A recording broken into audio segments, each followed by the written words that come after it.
আজ হলো হেরা পঞ্চমী। ভারতের ওড়িশা রাজ্যের অন্তর্গত পুরী শহরের জগন্নাথ মন্দিরের কিন্তু একটি উৎসব। আষাঢ় মাসের শুক্লা পঞ্চমী তিথিতেই কিন্তু হেরা পঞ্চমী নামে পরিচিত। হিন্দু দেবী লক্ষ্মীর উৎসব নামেই কিন্তু এই হেরা পঞ্চমী পরিচিত। রথযাত্রা উপলক্ষে যখন জগন্নাথ বলরাম সুভদ্রা দেবী রথে করে যখন মাসির বাড়ি যায়, তখন কিন্তু তার পত্নী মহালক্ষ্মীকে কিন্তু তিনি মন্দিরেই রেখে যান এবং তাই জন্য মহালক্ষ্মী জগন্নাথের ওপরে কিন্তু ভীষণ রেগে যান। স্বামীকে কয়েকদিন না দেখতে পেরে তিনি স্বামীর জন্য এতটাই রেগে গিয়েছিলেন যে তিনি কেমন আছেন, কি করছেন, কোথায় আছেন, কি খাচ্ছেন, এইসব নিয়ে কিন্তু মা লক্ষ্মী ভীষণ চিন্তায় থাকেন এবং তিনি প্রিয় স্বামী জগন্নাথ প্রভুকে দেখার জন্য কিন্তু এবং ফিরিয়ে আনার জন্যই কিন্তু গুন্ডিচা মন্দিরের দিকে যাত্রা করেন।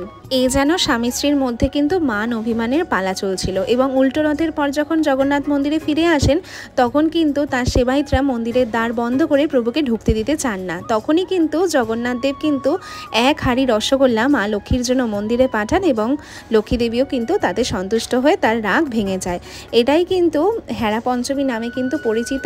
আর এইভাবেই আজকে আমি ভগবানকে সেবা দিলাম। এখানে দেখো ফল দিয়েছি আর তার সাথে রয়েছে হলো মিষ্টি দই, কলা আর চিড়ে। রাধে রাধে সকলকে।